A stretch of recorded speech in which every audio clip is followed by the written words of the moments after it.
courtier in the Spanish court. My name was Don Andrea. My descent, though not ignoble, yet inferior far to gracious fortunes of my tender youth. In secret, I possessed a worthy dame, which hight sweet Bel-imperia by name. But in the harvest of my summer joys, death's winter nipped the blossoms of my bliss, forcing divorce betwixt my love and me. For the late conflict with Portugal, my valor drew me to danger's mouth, to life, to death, made passage through my wounds. By Don Horatio, our knight marshal's son, my funerals and obsequies were done. Then was the ferryman of hell content to pass me over to the slimy strand, where dreams have passage in the silent night. No sooner had I gone, but we were here. I wot not how in twinkling of an eye. Then know, Andrea, that thou art arrived where thou shalt see the author of thy death, Don Balthazar, the Prince of Portugal, deprived of life by Bel-imperia. Here sit we down to see the mystery, and serve for chorus in this tragedy.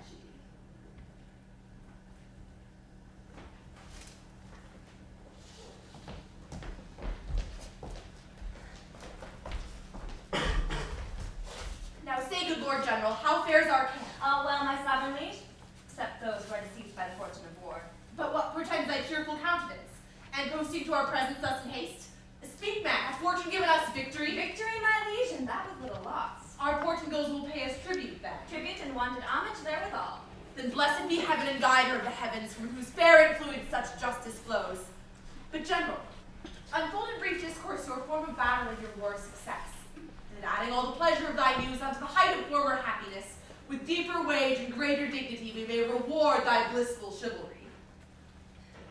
Were Spain and Portugal to jointly knit their frontiers, leaning on each other's bound, there met our armies in the proud array. Both furnished well, full of hope and fear, both menacing alike with daring shows, both vaunting sundry colors of device, both cheerily sounding trumpets, drums, and fifes, both raising dreadful clamors to the sky, that valleys, hills, and rivers made rebound, and heaven itself was frightened with the sound. And all this turmoil of 3 long hours and more, victory neither part inclined.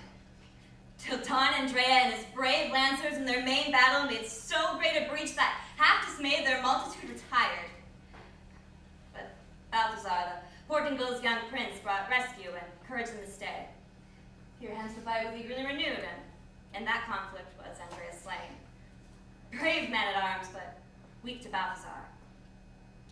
But while the prince was insulting over him, breathing out proud vaunts, sounding to our approach friendship and hearty valor, joined in one, pricked forth Horatio, our knight's marshal's son, challenged forth that prince in single fight.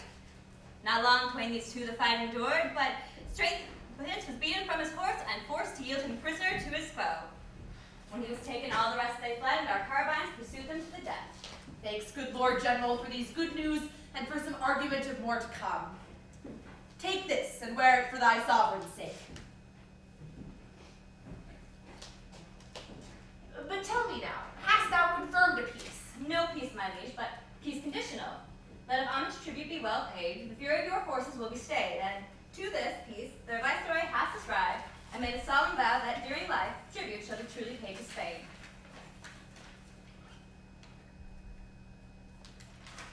These words, these deeds, become thy person well. But now, Knight Marshal, frolic with thy king, for 'tis thy son that wins this battle's prize. Long may he live to serve my sovereign liege, and soon decay unless he serve my liege. Nor thou nor he shall die without reward. What means the warning of this trumpet sound? This tells me that your grace's men of war, such as those who are at fortune's death have reserved, come marching on to our royal seat to show themselves before thy majesty, for so I gave in charge of my part. A gladsome sight. I long to see them here. Was that the warlike Prince of Portugal that by our nephew was in triumph led? It was, my liege, Prince of Portugal. But who was he that on the other side, held him by the arm, as partner of the prize? That was my son, my gracious sovereign, of whom, though from his tender infancy my loving thoughts did never hope but well, he never pleased his father's eyes till now, nor filled my heart with overflowing joys. Go, let them march once more about these walls, so that staying them we may confer and talk with our brave prisoner and his double guard. Hieronimo, a great thing pleaseth us that in our victory thou shalt have a share, by virtue of thy worthy son's exploit. Bring hither the young Prince of Portugal. The rest march on. But ere they be dismissed, we will bestow on every soldier 2 ducats and on every leader 10, that they may know our largesse welcomes them. Welcome, Don Balthazar. Welcome, nephew, and thou, Horatio, thou art welcome too.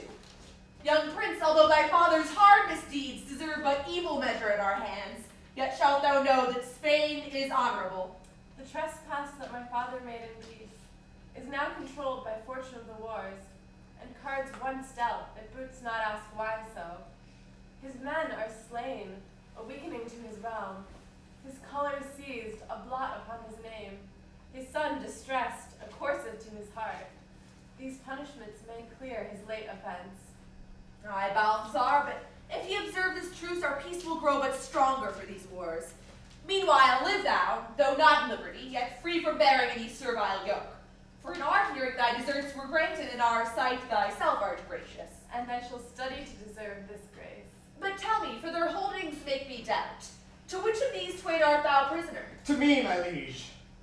To me, my sovereign. This hand first took his courser by the reins. But first my lance put him from his horse. I seized his weapon and enjoyed it first. But first I forced him lay his weapons Let down. go his arm upon our privilege. Say, worthy prince, to whither didst thou yield? To him in courtesy, to this perforce. He spake me fair, this other gave me strokes. He promised life, this other threatened death. He won my love, this other conquered me. And truth to say, I yield myself to both. But that I know your grace for just and wise, and might seem partial in this difference, enforced by nature and by law of arms, my tongue should plead for young Horatio's right. He hunted well, that was a lion's death, not he that in a garment wore his skin, so hares may pull dead lions by the beard. Content thee, Marcia, thou shalt have no wrong, and for thy sake thy son shall want no right. Will both abide the censure of my doom? I crave no better than your grace award. Nor I, although I sit beside my right. Then by my judgment thus your strife shall end. You both deserve, and both shall have reward. Nephew, thou tookst his weapon and his horse. His weapon and his horse are thy reward. Horatio, thou didst force him first to yield. His ransom, therefore, is thy valorous fee. Appoint the sum as you shall both agree. But nephew, thou shalt have the prince in guard, for thine estate best fitteth such a guest. Horatio's house were small for all his train, yet in regard thy substance passeth his. And that just girded may befall desert, to him wield the armor of the prince. How likes Don Balthazar of this device? Right well, my liege, if this proviso were that Don Horatio bear us company, whom I admire and love for chivalry. Horatio, leave him not that loves thee so. Now let us hence to see our soldiers paid, and feast our prisoner as our friendly guest.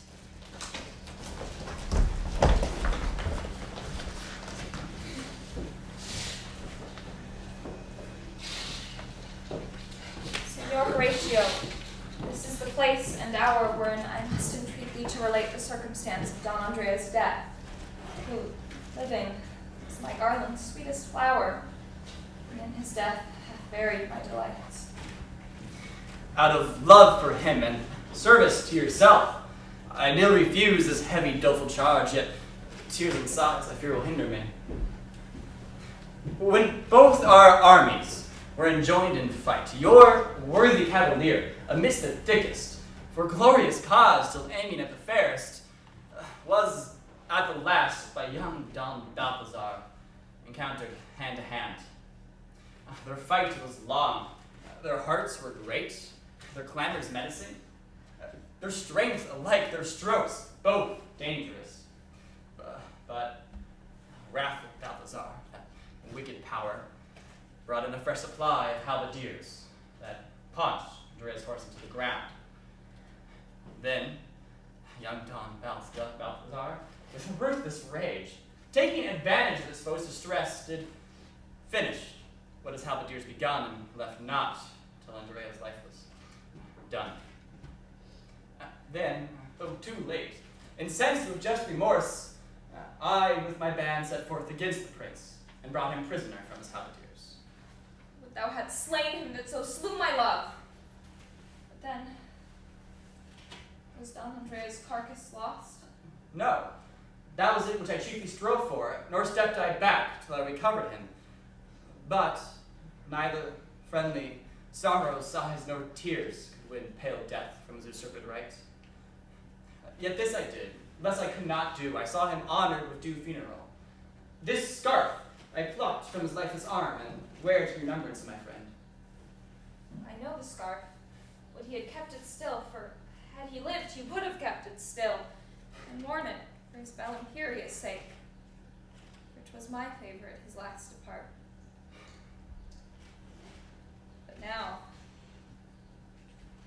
wear thou it, both for him and me, for after him thou hadst deserved it best. But for thy kindness in his life and death, be sure, while Bel-imperia's life endures, she will be Don Horatio's thankful friend. And honorable madam, Don Horatio will not slack humbly to serve fair Bel-imperia. But if your liking stand there too, I'll crave your pardon to go seek the prince, for the duke your father gave me charge. Aye, go. Leave me here alone. For solitude best fits my cheerless mood. But what avails to wail Andrea's death, from whence Horatio proves my second love? Had he not loved Andrea as he did, he could not sit in Bel-imperia's thoughts. But how can love find harbor in my breast, till I revenge the death of my beloved?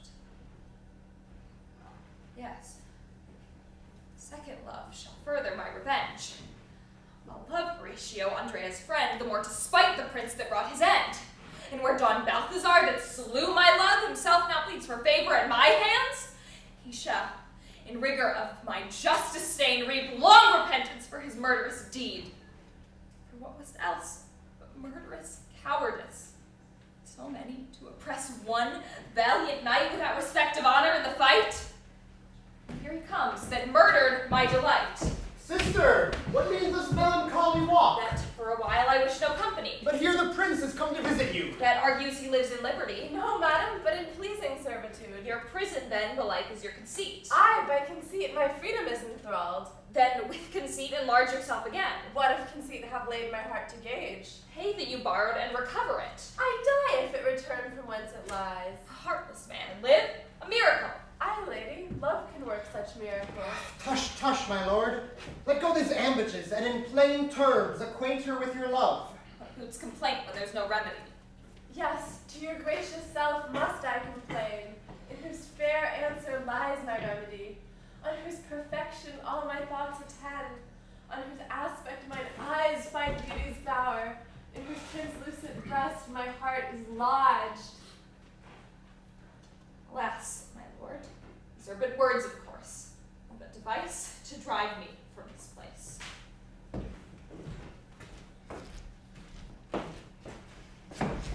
Madam, your glove. Thanks, good Horatio. Take it for thy pains.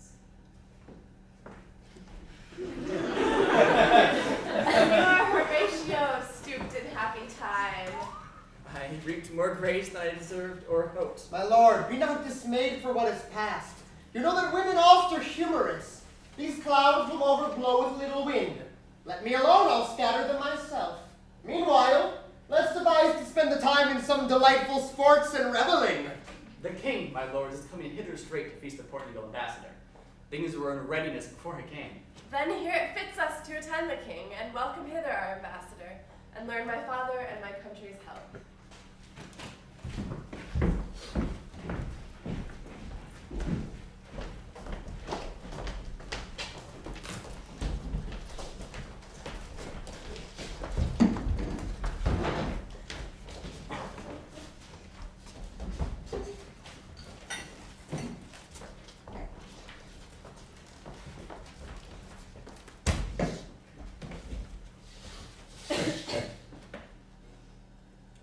See, Lord Ambassador, how Spain entreats their prisoner Balthazar, thy viceroy's son.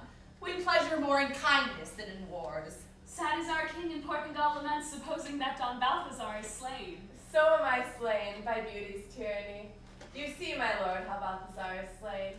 I frolic with the Duke of Castile's son, wrapped every hour in pleasures of the court, and graced with favors from his majesty. Put off your greetings till our feast be done.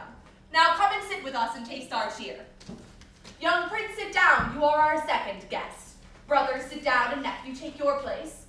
Signor Horatio, wait thou upon our cup, for well thou hast deserved to be honored. Now lordings fall to. Spain is Portugal, and Portugal is Spain. We both are friends, tribute is paid, and we enjoy our right. Hieronimo, I drink to thee for this device, which hath pleased both the ambassador and me. Pledge me, Hieronimo, if thou love thy king.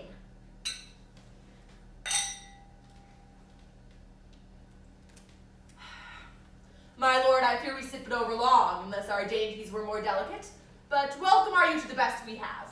Now let us and he may be dispatched. I think our council is already set.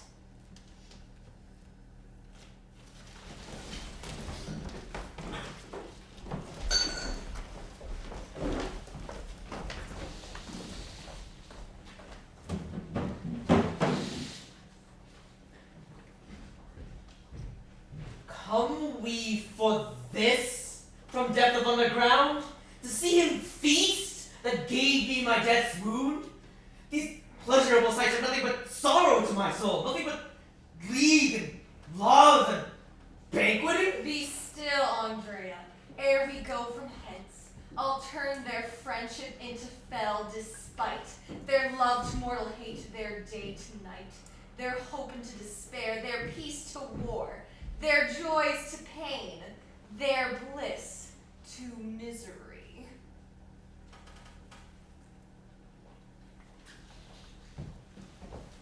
My lord, the Bel-imperia seem thus coy. Let reason hold you in your wonted joy. In time, the savage bull sustains the yoke. In time, all haggard hawks will stoop to lure. In time, small wedges cleave the hardest oak. In time, the flint is pierced with softest shower. And she in time will fall from her disdain and rue the sufferance of your friendly pain. No, she is wilder and more hard withal than beast or bird or tree or stony wall. But wherefore blot I Bel-imperia's name? It is my fault, not she, that merits blame. My future is not to content her sight. My words are rude and work her no delight.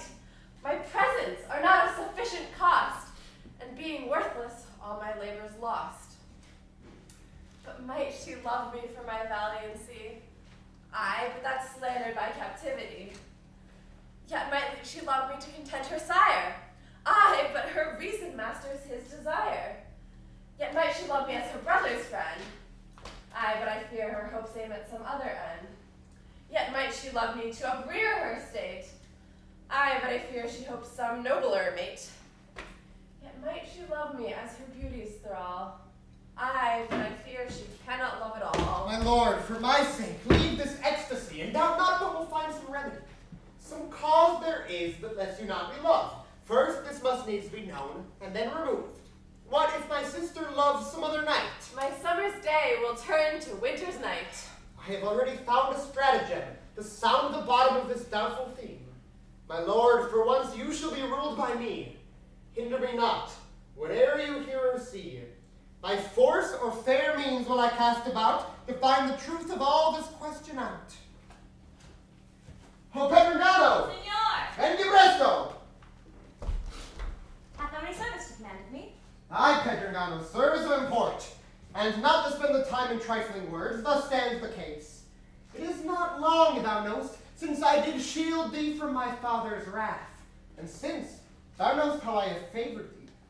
Now to these favors will I add reward, not with fair words, but store of golden coin, and lands, and living joined with dignities, if thou but satisfy my just demand. Tell truth, and have me for thy lasting friend. Whatever your lordship shall command, my bound duty bids me to tell the truth. If it lie in me to tell the truth. Then, Pedringano, this is my demand. Whom loves my sister Bel-imperia? For she reposeth all her trust in me. Speak, man, and gain both friendship and reward. I mean, who loves Jean Andrea's place? Alas, my lord, since Don Andrea's death, I have no credit with her as before, and therefore know not if she love or no. Nay. If thou valley, then I am thy foe, and fear will force what friendship cannot win. Thy death shall bury what thy life conceals. Thou diest for more esteeming her than me. Stay, my lord. Yet speak the truth, and I will gird thee, and shield thee from whatever can ensue. But if thou dally once again, thou diest. If Madame Bel-imperia be in love. What villain ifs and Oh, ands? stay, my lord. She loves Horatio. What? Don Horatio, our knight marshal's son? Even him, my lord. Now say, but how knowest thou he is her love, and you shall find that I am liberal? Stand up, I say, and fearless tell the truth. She sent him letters, which myself perused, both fraught with lines of argument and love, preferring him before Prince Balthazar. Swear on this cross that what thou say'st is true, and that thou wilt conceal what thou hast told. I swear by him that made us all. In hope thine oath is true, here's thy reward.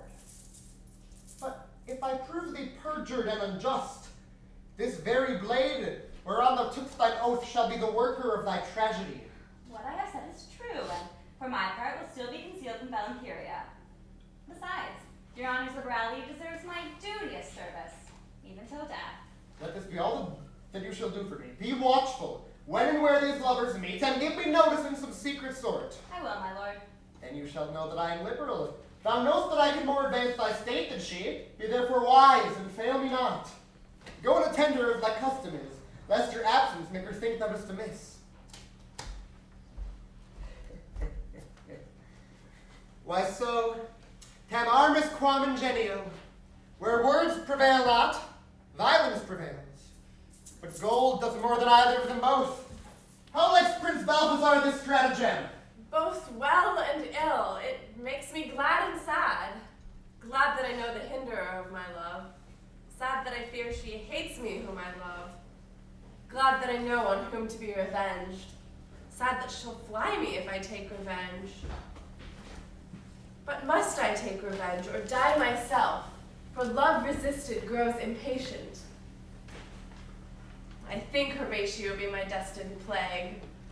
First in his hand he brandished a sword, and with that sword he fiercely waged war. And in that war he gave me dangerous wounds, and by those wounds he forced me to yield, and by my yielding I became his slave. Now in his mouth he carries pleasing words. Pleasing words do harbor sweet conceits, and sweet conceits do harbor sly deceits. And sly deceits smooth Bel-imperia's ears, and through her ears dive down into her heart, and in her heart set him where I should stand. Thus hath he ta'en my body by his force, and now by sleight would captivate my soul. But in his fall I'll tempt the destinies, and either lose my life or win my love. Let's go, my lord. Your staying stays revenge. Do you but follow me and gain your love. Her favor must be won by his remove.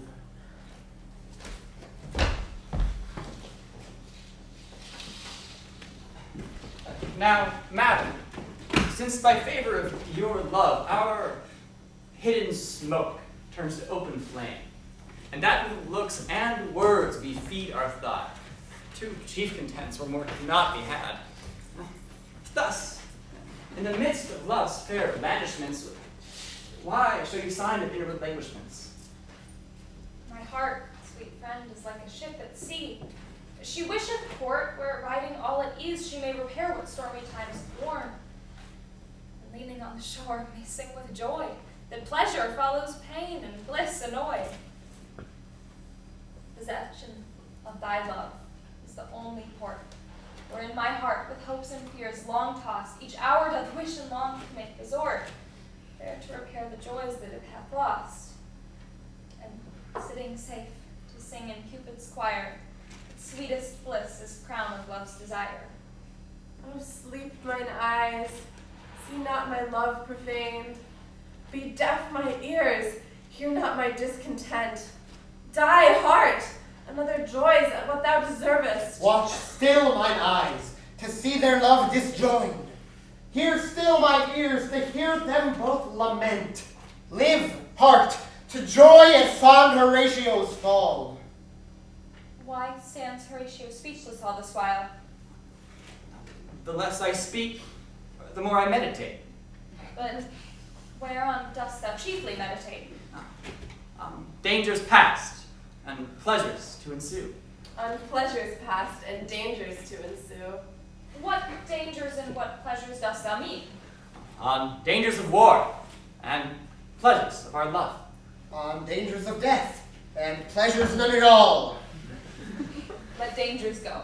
Thy war shall be with me. But such a war as breaks no bond of peace. Speak thou fair words. I'll cross them with fair words. Send thou sweet looks. I'll meet them with sweet looks. Write loving lines. I'll answer loving lines. Give me a kiss. I'll countercheck thy kiss. Be this our warring peace, a peaceful war. But, gracious madam, then appoint the field where trial of our war shall first be made. Ambitious villain, how his boldness grows. Then be thy father's pleasant bower the field, where first we battle mutual amity. The court were dangerous, that place is safe. There none shall hear us but the harmless birds. Haply the gentle nightingale shall carol us asleep ere we beware, and singing with a prickle in her breast, tell our delight and mirthful dalliance. Till then, each hour will seem a year and more. Oh, sweet and honorable love. But return us now into your father's sight, for dangerous suspicion waits on our delight. Aye. Danger makes with jealous despite will send thy soul into eternal night.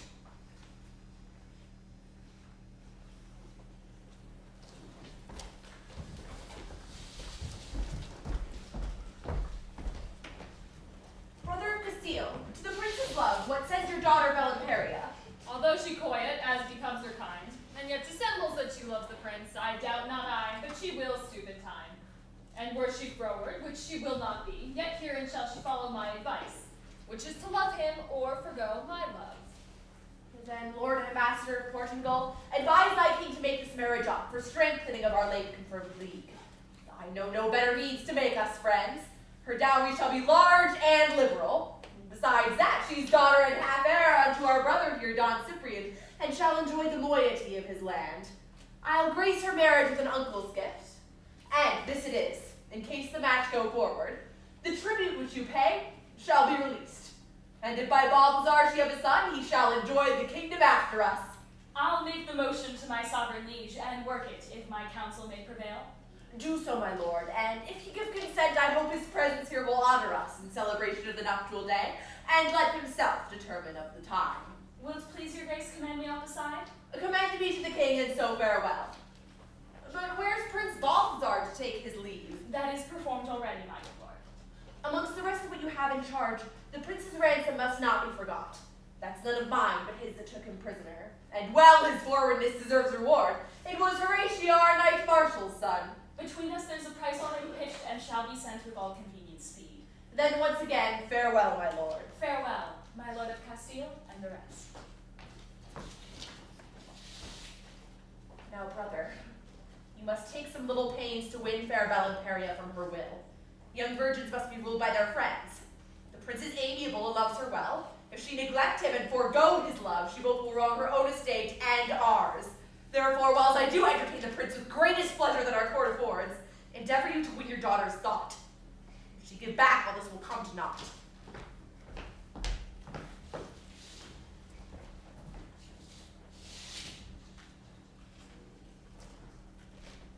Now that the night begins with sable wings to overcloud the brightness of the sun, and that in darkness pleasures may be done. Come, Bel-imperia, let us to the bower, and there in safety pass a pleasant hour. I'll follow thee, my love, and will not back, although my fainting heart controls my soul. What? Make you doubt of Pedringano's faith? No, he is as trusty as my second self. Go, Pedringano. Watch without the gate and let us know if any make approach. Instead of watching, I deserve more gold by fetching Don Lorenzo to this match. What means, my love? I know not what myself, and yet my heart foretells of some mischance. Oh, sweet, say not so. Fair fortune is our friend. Heavens have shut up day to pleasure us. The stars, thou seest, hold back their twinkling shine, and Luna hides herself to pleasure us. Thou hast prevailed. I'll conquer my misdoubt, and in thy love and counsel drown my fear. I fear no more. Love now is all my thoughts. Why sit we not? For pleasure ask at ease. The more thou sittest within these leafy bowers, the more will Flora deck it with her flowers. Aye, but if Flora spy Horatio here, her jealous eye will think I sit too near. Hark, madam, how the birds record by night for joy that Bel-imperia is in sight. Nay, Cupid counterfeits the nightingale to frame sweet music to Horatio's tale.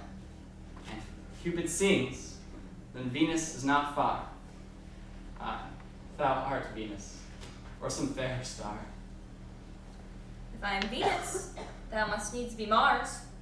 And where Mars reigneth, there must needs be wars. And thus begin our wars. Put forth thy hand, that it may combat with my ruder hand. Set forth thy foot to try the push of mine. First my looks shall combat against thine. Then ward thyself. I dart this kiss at thee. Thus I retort the dart that thou threwest at me. Nay, then to gain the glory of the field, my twining arms shall yoke and make thee yield. Nay, then my arms are large and strong withal. Thus elms by vines are compassed till they fall. Oh, let me go, for in my troubled eyes now mayst thou see that life in passion dies. Oh, stay a while, and I will die with thee. So shalt thou yield, and yet have conquered me.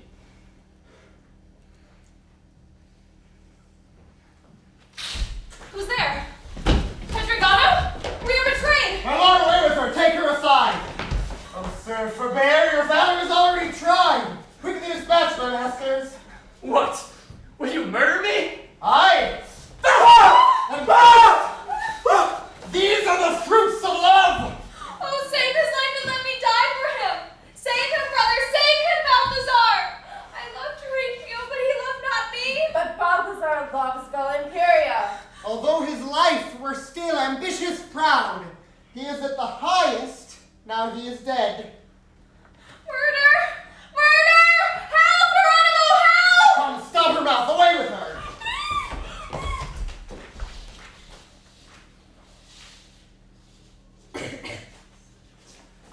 What outcries plucked me from my naked bed and chilled my throbbing heart with trembling fear, which never danger yet could daunt before? Who calls Hieronimo? Speak! Here I am. I did not slumber. Therefore 'twas no dream. No. It was some woman that cried for help. And here within this garden did she cry, and here in this garden must I rescue her. But stay. What's this? A murdered man? And all the murder's gone. And in my bower, to lay the guilt on me.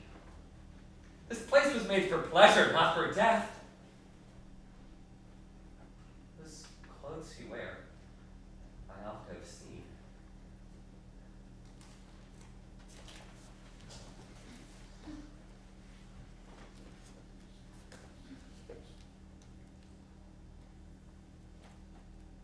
Alas, it is my son, Horatio!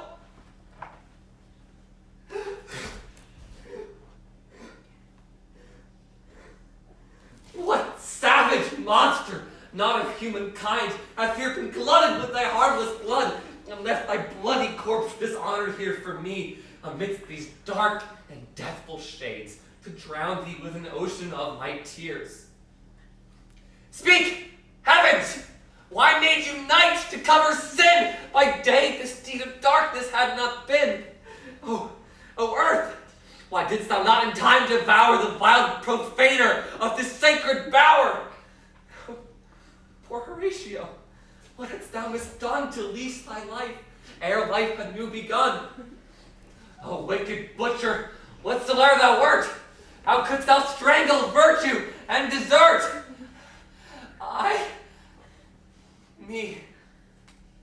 most wretched, that have lost my joy, and losing my Horatio, my sweet boy. My husband's absence makes my heart to throb.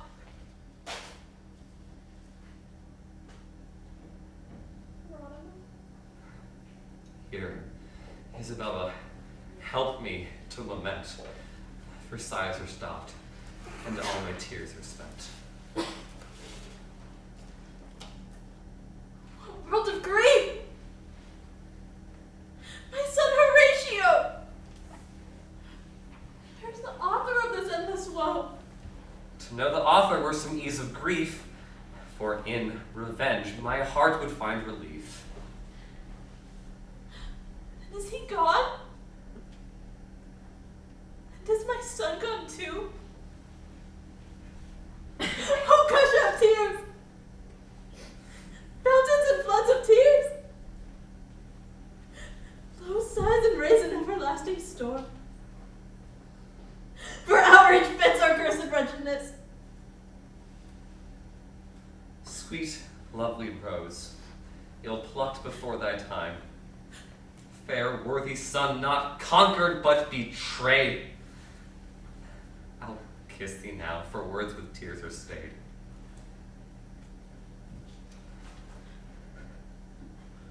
Now close the glasses of his sight. For once these eyes were only my delight.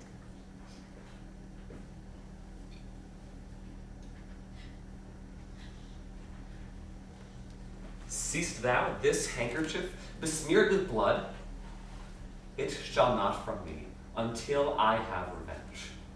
Seest thou these wounds that yet are bleeding fresh? I'll not entomb them until I have revenge. Then will I joy amidst my discontent, and until then my sorrow never shall be spent.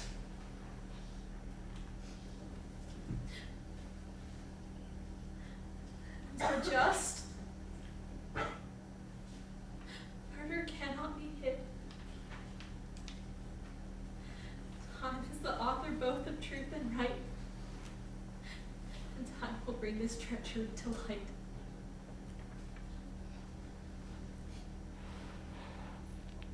Meanwhile, good Isabella, cease thy plaints, or at the least dissemble them a while. So sooner may we find the practice out, and learn by whom all this was brought about. Now, Isabella, let us take him up, and bear him in from out this cursed place. I'll say his dirge. Singing fits not this case.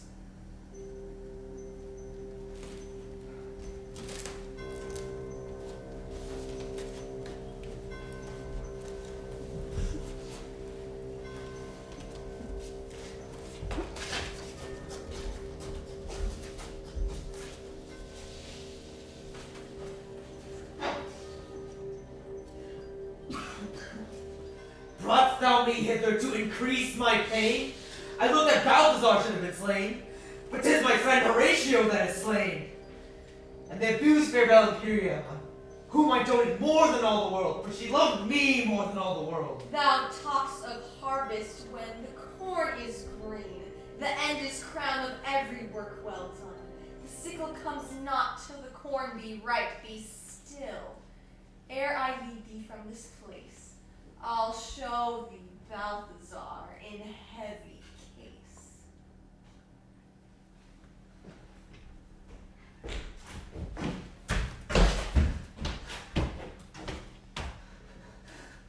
Oh, eyes, now eyes, but fountains frothing tears. Oh, life, no life but lively form of death. A world, no world but mass of public wrongs, filled with murder and misdeeds. Oh, sacred heavens, if this unhallowed deed, if this inhuman and barbarous attempt, if this incomparable murder of mine, but now no more my son, shall unrevealed and unrevenged pass, how should we term your dealings to be just if you unjustly deal with those who in your justice trust?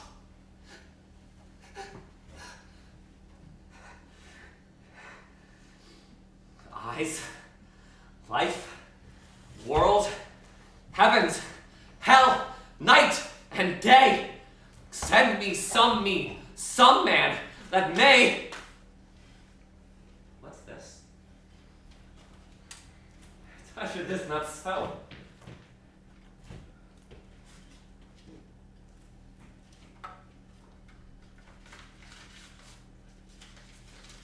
A letter written to Hieronimo.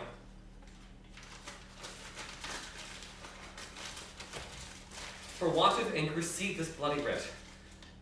Me hath my hapless brother hid from thee. Revenge thyself on Balthazar and him, for these were they that murdered my son.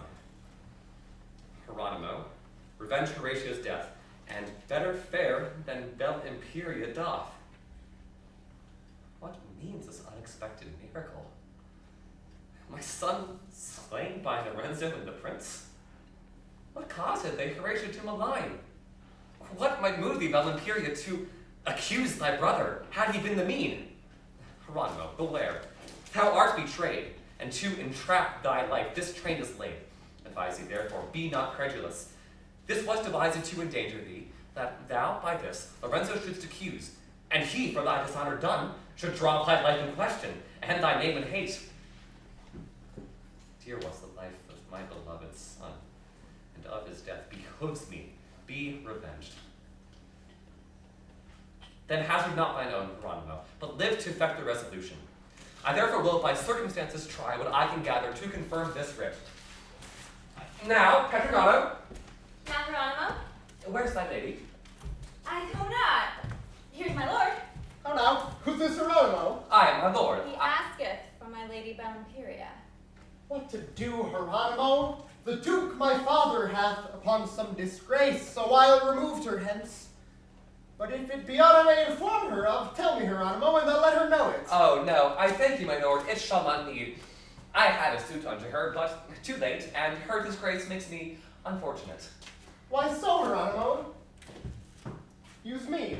Oh, no, my lord, it must not be. I humbly thank your lordship. Why then, farewell. My grief no heart, my thoughts no tongue can tell. Come hither, Pedringano. Seest thou this? My lord, I see it and I suspect it too. This is that damned villain Serberine that hath, I fear, revealed Horatio's death. My lord, he could not have. 'Twas so lately done, and since then he hath not left my company. Admit he have not. His condition such as fear or flattering words may make him false. I know his humor, and therewith repent that e'er I used him in this enterprise. But Pedringano, to prevent the worst, and because I know thee, secret as my soul, take thou this and hearken to me. Thus it is devised that this night thou must, and prithee, so resolved, meet Serberine at St. Luigi's Park. Thou knowst is here, hard by behind the house. There stake thy stand, and see thou strike him sure. For die he must, if we do mean to live. But how shall Serberine be there, my lord? Let me alone. I'll send to him to meet the prince and me, where thou must do the deed. It shall be done, my lord. It shall be done. And I'll arm myself to meet him there. When things shall alter, as I hope they will, then shalt thou mount for this. Thou knowst my mind.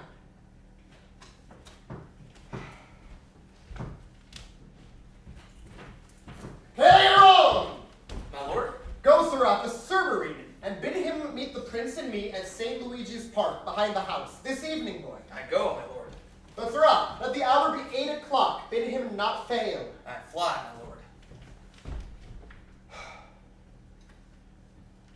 Now to confirm the complot thou hast cast of all these practices, I'll spread the watch upon precise commandment from the king, strongly to guard the place where Pedringano this night shall murder hapless Serberine. Thus must we work to avoid distrust. Thus must we practice to prevent mishap. And thus, one ill another must expose. This sly inquiry of Hieronimo for Bel-imperia breeds suspicion, and this suspicion bodes a further ill. As for myself, I know my secret fault, and so do they. But I have dealt for them. They that for coin their souls endangered, to save my life, for coin shall venture theirs. And better if the base companions die, than by their life to hazard our good haps. Nor should they live, for me to fear their faith. I'll trust myself. Myself shall be my friend. For die they shall. Slaves are ordained to no other end.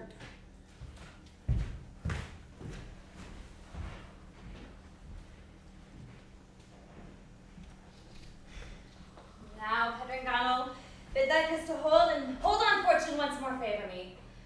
Give up success to my attempting spirit, and let me shift for taking of my aim. Here's the gold. This is the gold proposed. It's no dream that I adventure for, but Pedringano is possessed thereof. And he would not strain his conscience for him that thus his liberal purse has stretched, unworthy such a favor may he fail, and wishing want when I prevail.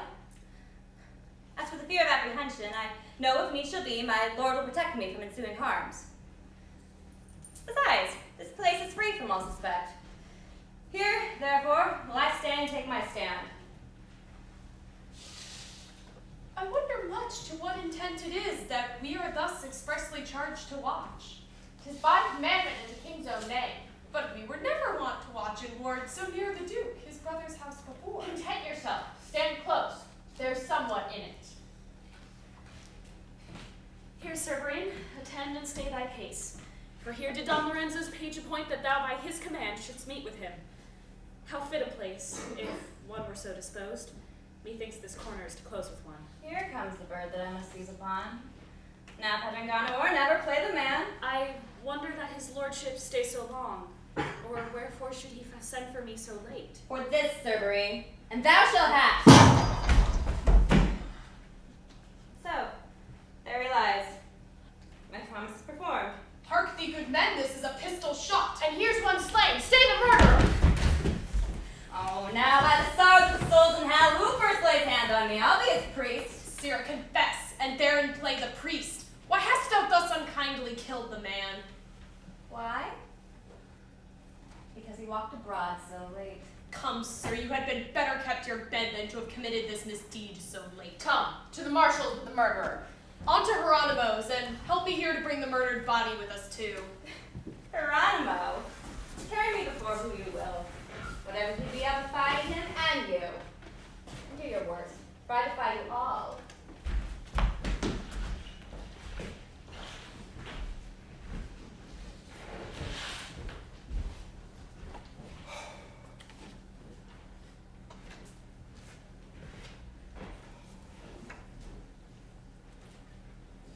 How now, my lord? What makes you rise so soon? Fear of preventing our mishaps too late. What mischief is it that we not mistrust? Our greatest ills we least mistrust, my lord, and unexpected harms do hurt us most. Why, tell me, Don Lorenzo, tell me, man, if aught concerns our honor and your own. Nor you, nor me, my lord, but both in one. For I suspect, and the presumption's great, that by those base confederates in our fault touching the death of Don Horatio, we are betrayed to old Hieronimo. Betrayed, Lorenzo, tush, it cannot be. A guilty conscience, urged with the thought of former evils, easily cannot err. I am persuaded, and dissuade me not, that all revealed to Hieronimo. Therefore know that I have cast it thus. But here's the page. How now? What news, Athena? My lord, Serberine is slain. Who? Serberine? My man? Your Highness's man, my lord. Speak, page. Who murdered him? He that is apprehended for the fact. Who? Pedringano.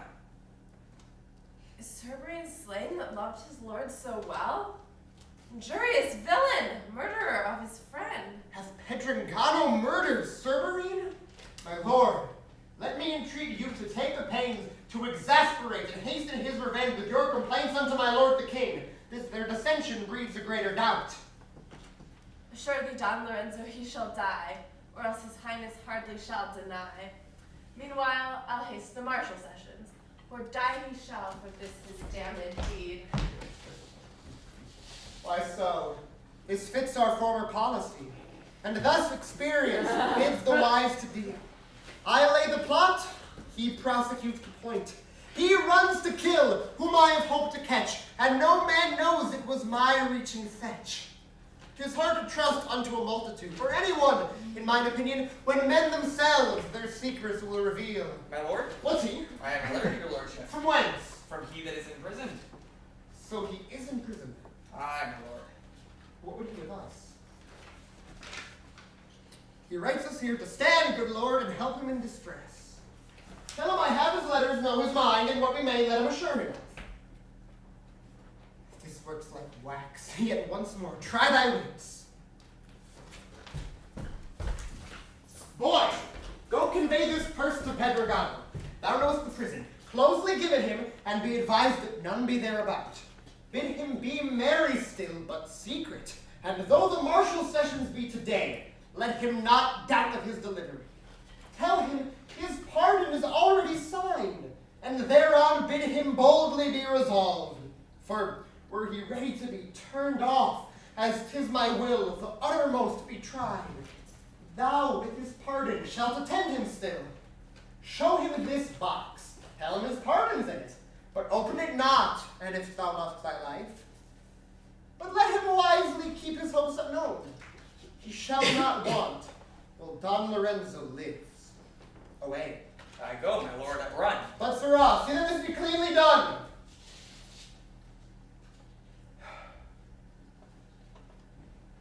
Now stands our fortune on a tickle point, and now or never ends Lorenzo's doubts. One only thing is unaffected yet, and that's to see the execution. But to what end?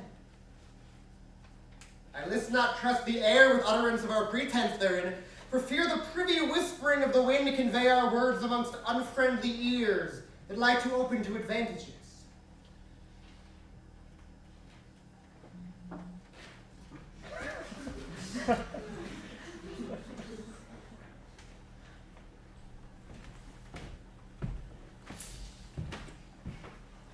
My master hath forbidden me to look in this box, and by my troth, 'tis likely, if he had not warned me, I should not have had so much idle time, for we men in our minority are like women in their uncertainty.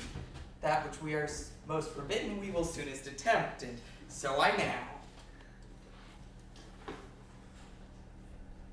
By my bare honesty, 'tis nothing but the bare empty box. Were not a sin against secrecy, I would say this were a piece of gentlemanlike bravery. I must go to Pedringano and tell him his pardon is in this box. Nay, I would have sworn it had I not seen the contrary. Still, I cannot choose but smile to think how the villain will flout the gallows, scorn the audience, and descant on the hangman, all while presuming of his pardon from hence.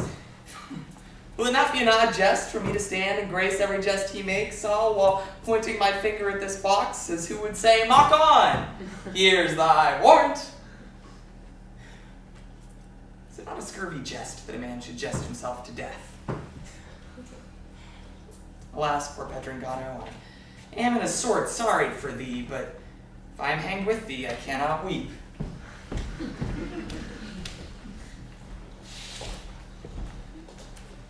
Thus must we toil in other men's extremes, that know not how to remedy our own, and do them justice, when unjustly we, for all our wrongs, can compass no redress. But shall I never live to see the day that I may come by justice of the heavens, to see the cause that may my cares allay? This toils the body, this consumeth age, that only I to all men just must be, and neither gods nor men are just to me. So it's my duty to regard his death, who when he lived had deserved my dearest blood. But come, for that we came for, let's begin. For here lies that which bids me to be gone. Bring forth the prisoner, for the court is set. For mercy, boy, but it was time to come. For I bring to my lordship a matter that neareth concerned him, for fear he had forgotten me. But since he hath remembered me so well, come on, when shall we to this here? Stand forth, thou monster, murderer of men. And here, for satisfaction of the world, confess thy folly and repent thy fault, for there's thy place of execution. This is short work. Well, to your marshalship first I confess, nor your death therefore. I am the man. 'Twas I slew Serberine. But sir, do you really think this shall be the place we shall satisfy you to this gear? Aye, Pedringano. I think not so. Peace, impudent, for thou shalt find it so. For blood with blood shall, while I sit as judge, be satisfied and the law discharge. And though myself cannot receive the like, yet will I see that others have their right. Dispatch, the fault approved and confessed, and by our law he is condemned to die. Come, sir, are you ready? To do what, my fine officious knave? To go to this year. Sir, you are too forward. Thou wouldst fain furnish me with a halter to disfurnish me of my habit. So I should go out of this year, my raiment, to that here the rope. But hangman, now I spy your neighbor, I'll not change that boot. That's flat. Come, sir. So I must up? No remedy. Oh, but there shall be for my coming down. Indeed. Here's a remedy for that. How? Be turned off? Aye, truly. Come, sir, are you ready? I praise your dispatch. The day goes away. What, do you hang by the hour? So I may chance to break your old custom. Faith, you have reason, for I am like to break your young neck. Dost thou mock me, hangman? Pray God I be preserved to break your name's pate for this. Alas, sir, you are a foot too low to reach it. And I hope you will never grow so high while I am in the office. Sir, dost yonder boy with the box in his hand? What? He that points to it with his finger. That companion? I know him not, but what of him? Doth nothing to live till the old doublet makes thee a new trust? Aye, and many a fair year after to truss up many an honester man than either thou or he. What has he in that box as thou thinkest? Faith, I cannot tell, nor I care not greatly. Methinks you should rather hearken to your soul's health. Good sirrah, what that is good for the body is likewise good for the soul.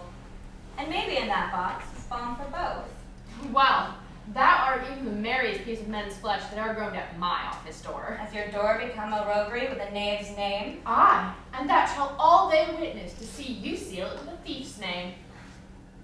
I pray, sir, I propose this good company to pray with me. Mary, here's a good motion. My master, you see, here's a good fellow. Oh, nay, nay, now I remember me. Let them alone for some other time, for now I have no great need. I have not seen a wretch so impudent.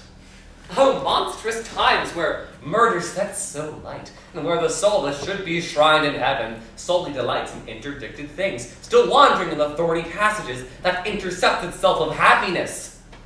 Murder! Oh, bloody monster! God forbid a fault so foul should escape unpunished. Dispatch and see the execution done.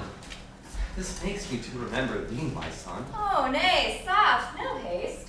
Why, wherefore stay you? Have you hope of life? Why, I? As how? Why, rascal, by my pardon from the king.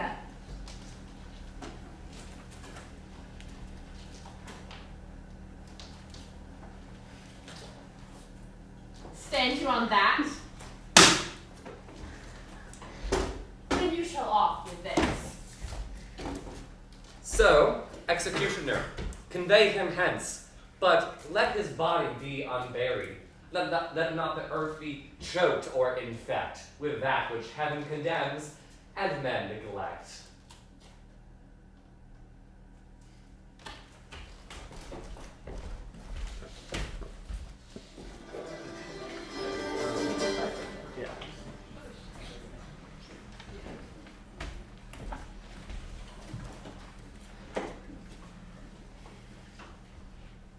Where shall I run abroad to grieve my woes?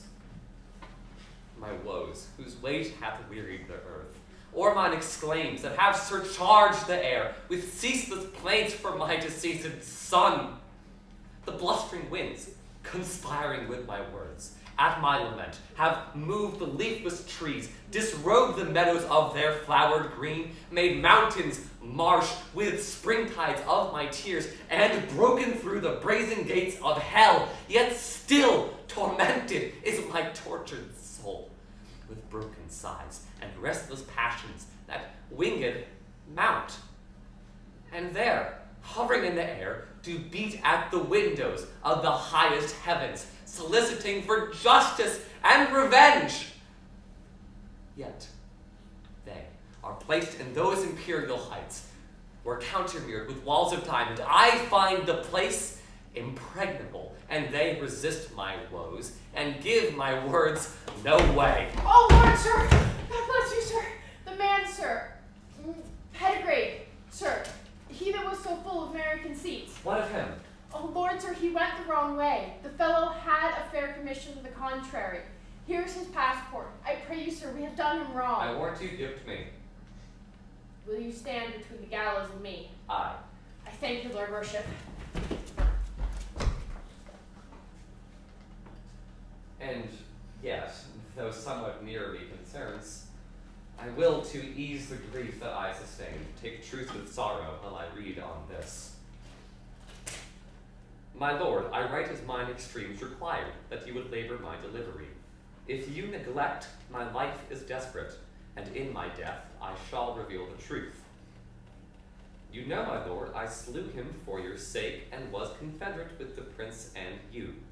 Won by rewards and by hopeful promises, I hope to murder Don Horatio too. Hope he to murder mine Horatio. And, actors in the cursed tragedy, wast thou, Lorenzo, Balthazar, and thou of whom my son deserves so well. What have I heard? What hath mine eyes beheld? O sacred heavens, may it finally come to pass that such a monstrous and detested deed shall thus, by this, be venged or revealed? Now see I, what I durst not then suspect, that Bel-imperia's letter was not feigned, nor feigned she, though falsely they have wronged both her, myself, Horatio, and themselves. Now I may compare twixt hers and this, of every accident I ne'er could find till now, and now I feelingly perceive they did what heavens unpunished would not leave. Oh, false Lorenzo, are these thy flattering looks? And Balthazar, bane to thy soul and me, was this the ransom he reserved thee for? But wherefore waste I mine unfruitful words, when naught but blood will satisfy my woes? I will go plainly to my lord the king, and cry aloud for justice within the courts, wearing the flints with these my withered feet, and either purchase justice by my entreats, or tire them all with my revenging threats.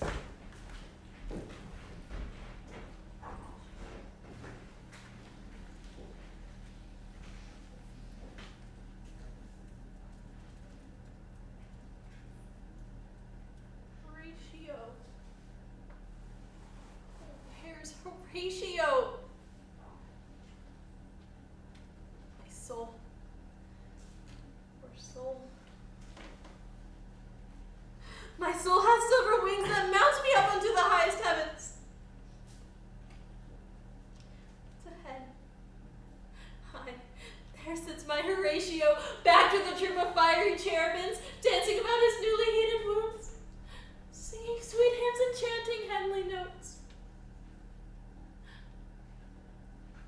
Harmony to greet his innocence that died. I died here in our days. But say, where shall I find the men, the murderers that slew Horatio? Whither shall I run to find them out that murdered my son?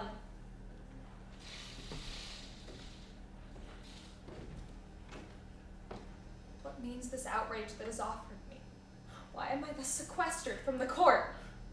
No notice? Shall I not know the cause of these my secret and suspicious ills? Accursed brother, unkind murderer! Why bend'st thou thus thy mind to murder me? Hieronimo, why rid I of thy wrongs, or why art thou so slack in thy revenge? Andrea, oh, Andrea, but thou sawest me for thy friend Horatio handled thus, and him for me thus causeless murdered? Well, force for force, I must constrain myself to patience, and apply me to the time, till heaven, as I have hoped, shall set me free.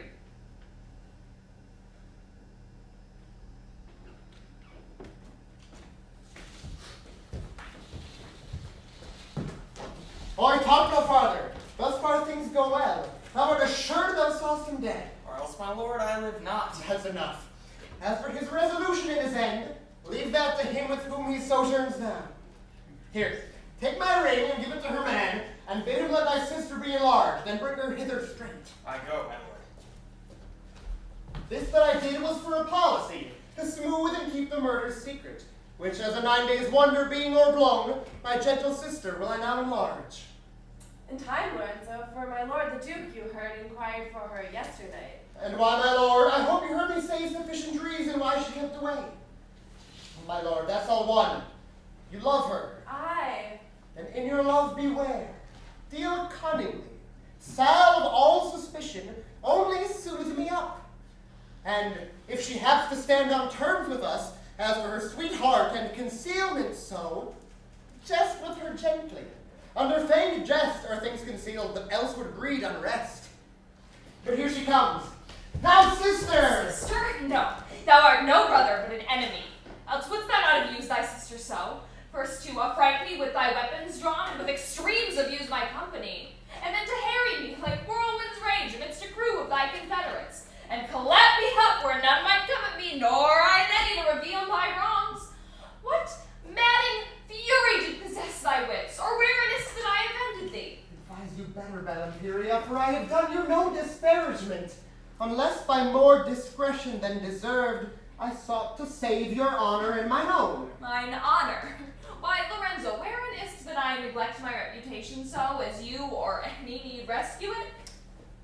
His Highness and my father were resolved to come confer with old Hieronimo concerning certain matters of estate that by the viceroy was determined. And wherein was mine honor touched in that? Have patience, Bel-imperia. Hear the rest. Me next in sight, as messenger they sent, to give him notice that they were so nigh.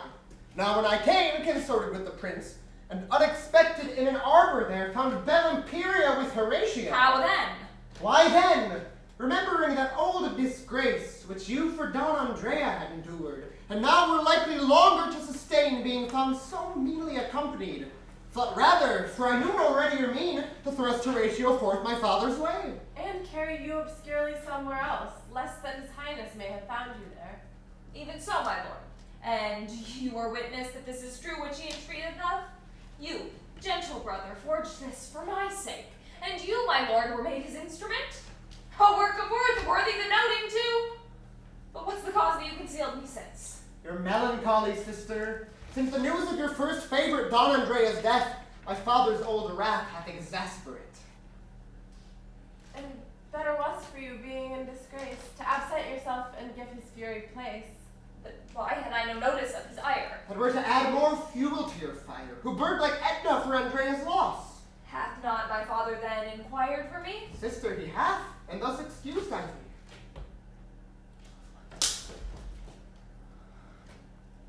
Bel-imperia, see the gentle prince. Look upon thy love. Behold young Balthazar, whose passions by thy presence are increased, and in whose melancholy thou mayst see thy hate, his love, thy flight, his following thee. Brother, you are become an orator. I know not I by what experience, too politic for me past all compare, but content yourself, the prince is meditating higher things. 'Tis on thy beauty then that conquers kings, wherewith my liberty thou hast surprised. Of that thine ivory's front, my sorrow's map, wherein I find no haven to rest my hope. Love and fear, and both at once, my lord, in my conceit, are things of more import than women's wits are to be busied with. Then fair. 'Tis I love. Whom? Bel-imperia. But I but fear. Whom? Bel-imperia. Fear yourself? Aye, brother. How? As those that what they love are loath and fear to lose. Then fair, let Balthazar your keeper be. No, Balthazar doth fear as well as we. Nay, and you argue things so cunningly, we'll go continue this discourse at court. Led by the lodestar of her heavenly looks, wends poor oppressed Balthazar, as o'er the mountains walks the wanderer, uncertain to effect his pilgrimage.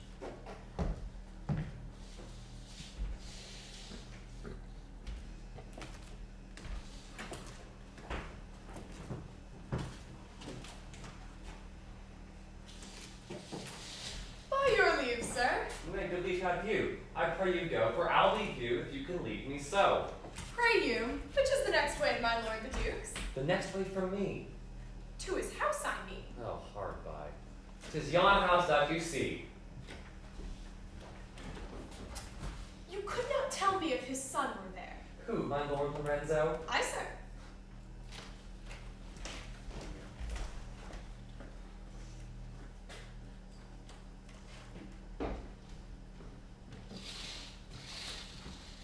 Oh, forbear, for other talk for us far fitter for.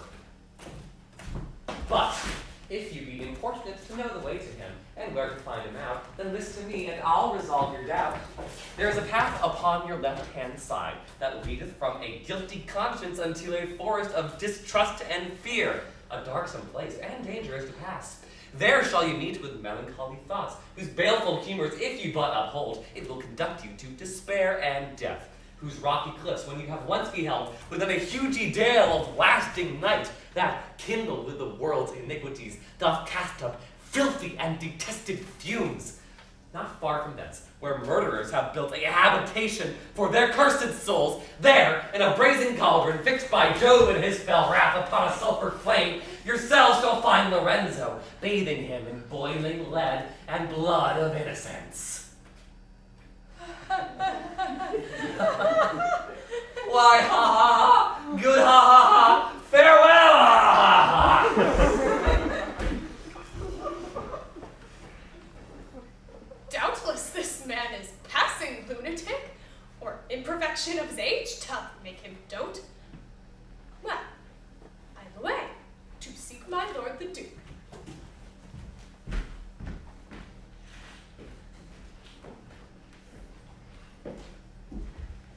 Now, sirs, perhaps I come and see the king. The king sees me, and fain will hear my suit. Away with thee, Hieronimo, he'll say. To him be gone. He'll do thee justice for Horatio's death. Take this path, and then thou shouldst be with him straight. Or take this path, and then thou needst not take thy breath. This way, or that way, soft and fair, not so. For if I hang or kill myself, let's know who will revenge Horatio's murder then. No, fie no! Pardon me. How about of that? This way I'll take, and this way comes the king. And I'll have a pimp that's flat, and thee, Balthazar, I'll be with thee to bring, and thou, Lorenzo. Oh, here comes the king. Nay, stay. Here, I hear. Thus goes the hair away. Sure, Ambassador, what our viceroy saith. Hath he received the articles we sent? Justice, oh justice to Hieronimo, back! Speak for not the king is busy. Oh, is he so? Who is he that interrupts our business? Not I. Hieronimo, beware. Go by. Renowned king, he hath received and read thy kingly proffers and thy promised league, and as a man extremely overjoyed to hear his son so princely entertained, whose death he had so solemnly bewailed, this for thy further satisfaction and kingly love he kindly lets thee know. First, for the marriage of his princely son with Bel-imperia, thy beloved niece, the news are more delightful to his soul than myrrh or incense to the offended heavens. In person therefore will he come himself to see the marriage rite solemnized, and in the presence of the court of Spain to knit a sure inextricable band of kingly love and everlasting league betwixt the crowns of Spain and Portugal. There will he give his crown to Balthazar and make a queen of Bel-imperia. Brother, how like you this our viceroy's love? No doubt, my lord, it is an argument of honorable care to keep his friend and wondrous zeal to Balthazar his son. Nor am I least indebted to his grace who bends his liking to my daughter thus. Now last, Red Lord, here hath his highness sent, although he said not that his son returned, his ransom, Horatio. Horatio? Who calls Horatio? Well remembered. Thank his majesty. Here, seek of it to Horatio. Justice! Justice for my son! Who is that, Hieronimo? Justice! Give me justice! Hieronimo, you are not well advised. Lay Lorenzo, hinder me no more, for thou hast made me bankrupt of my bliss. Give me my son! Thou shalt not ransom him. Stay back from me. I'll rip the bowels of the earth and bring my son to show his deadly wounds. Nay, stay. I'll make a pickaxe of my poniard, and here, surrender up my marshalship, for I'll go marshal up the fiends in hell, to be avenged on you all for this. What means is outrage. Will none of you restrain his fury? Nay, soft and fair, you shall not need to strive, for needs must he go, that the devils drive. What accident hath had Hieronimo? I have not seen him to demean him so. My gracious lord, he has with extreme pride conceived of young Horatio, his son, and covetous of having to himself the ransom of the young Prince Balthazar. Distract and, in a manner, lunatic. But believe me, nephew, we are sorry for it. This is the love that fathers bear their sons. But, gentle brother, go give to him this gold, the prince's ransom, and have his due. For what he hath, Horatio shall not want. Happily Hieronimo hath need thereof. But if he be thus helplessly distract, 'tis requisite his office be resigned and given to one of more discretion. We would increase his melancholy so. 'Tis best that we see further in it first, till when ourselves will hold exempt to the place. But brother, bring forward the ambassador, that he may be a witness of the match twixt Balthazar and Bel-imperia, and that we be prefixed a certain time wherein the marriage shall be solemnized, that we may have the lord, the viceroy here. Therein your highness highly shall content his majesty, that longs to hear from hence. Oh, then and hear you, lord ambassador.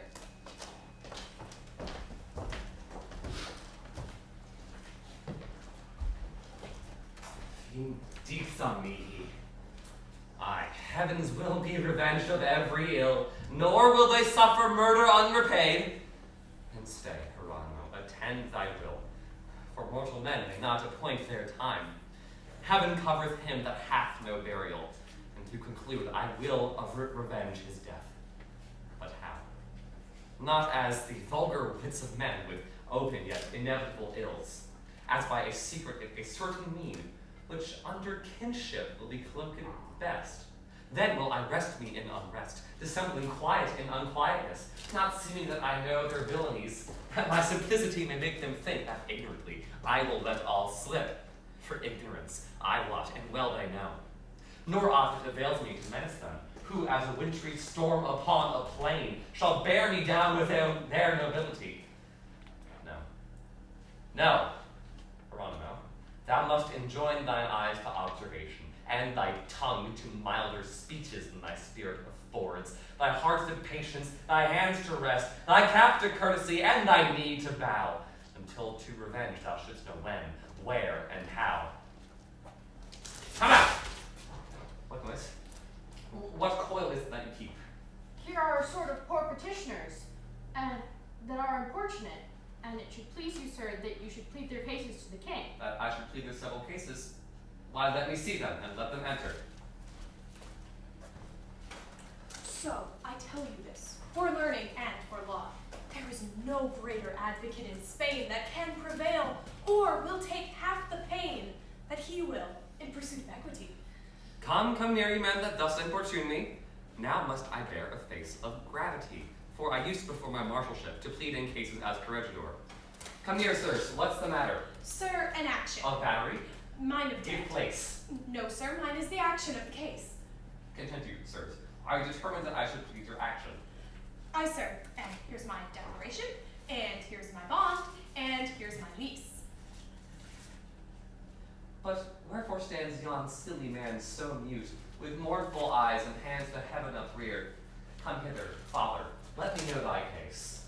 O worthy sir, my cause, but slightly known, would move the hearts of warlike myrmidons, and melt the Corsic rocks with ruthful tears. Say, father, tell me what's thy suit. No, sir, could my woes give way into my most distressful words, then should I not on paper, as you see, with ink beret what blood began in me. What's here? The humble supplication of Don Basilto for his murdered son. Aye, sir. No, sir, it was my son. Oh, my son.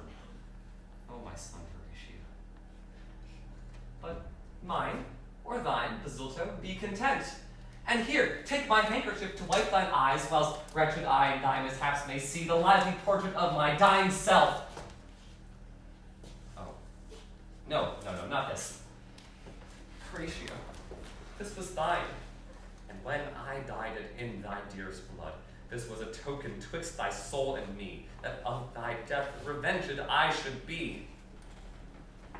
But here, take this, and this, look to my purse. I take this, and these, and all that are thine, for all as one are our extremities. Oh, see, the kindness of Hieronimo, this gentleness shows him a gentleman. See thy shame, Hieronimo. See here a loving father to his son. Behold the sorrows of the sad laments that he delivered for his son's decease. And shamest thou not, Hieronimo, to neglect the sweet revenge of thy murdered son? Though on this earth justice will be not found, I'll down to hell, and then in my passion will I rend them thus and thus, shivering their limbs in pieces with my teeth. Oh, sir, my declaration! Save my bond!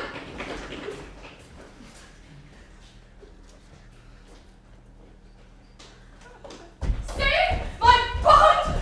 Alas, my lease, it cost me £10, and you, my lord, have torn the same. That cannot be. I gave it never a wound. Show me one drop of blood fall from the same. How is it possible I should slay it then?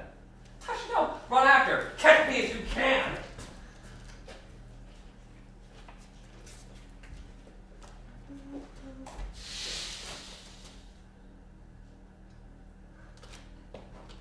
And art thou come, Horatio, from the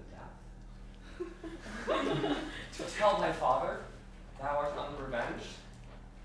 To wring more tears from Isabella's eyes, whose lights are dimmed with overlong laments? Go back, my son. Gentle boy, be gone, for justice is exited from the earth. Hieronimo will bear thee company. Alas, my lord, whence springs this troubled speech? Let me look on my Horatio. Sweet boy, how art thou changed in death's black shade? Horatio, thou art older than thy father. Ah, ruthless fate that favor thus transforms. My good lord, I am not your young son. What, not my son? Then thou a fury art! Sent from the empty kingdom of black night to plague Hieronimo that is remiss, and seeks not vengeance for his murdered son. I am a grieved man and not a ghost who came for justice for my murdered son. Aye, now I know thee. Now, thou art the lively image of my grief. Within thy face, my sorrows I may see. Thy eyes are gummed with tears, thy forehead troubled, thy cheeks are wan, and thy muttered lips murmur sad words abruptly broken off. By force of windy sighs thy spirit breathes, and all this sorrow riseth from my son, thy son, and selfsame sorrow riseth from my son. Come in, old man, thou shalt to Isabel. Thou me, I thee shalt stay, and her, and thee, and I shall sing a song, 3 parts in one, and all of discords framed. Talk not of chords, but let us be gone, for with a cord Horatio was slain.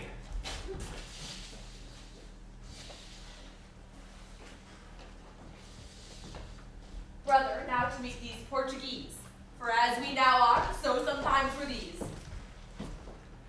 Kings and commanders of the West Indies, welcome, brave viceroy, to the court of Spain.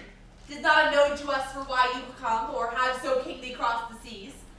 Suffice it that in this we note the troth, and more than common love you lend to us.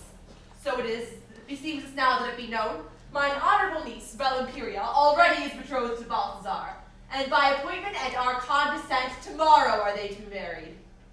To this intent we entertain thyself, thy followers, their pleasure, and our peace. Speak, man of Portugal, shall it be so? If I say so, if not, say flatly no. Renowned king, I come not as thou thinkst with doubtful followers, unresolved men, but such as have upon thine articles confirmed thy motions and contented me. No, sovereign, I come to solemnize the marriage of thy beloved niece, fair Bel-imperia, with my Balthazar.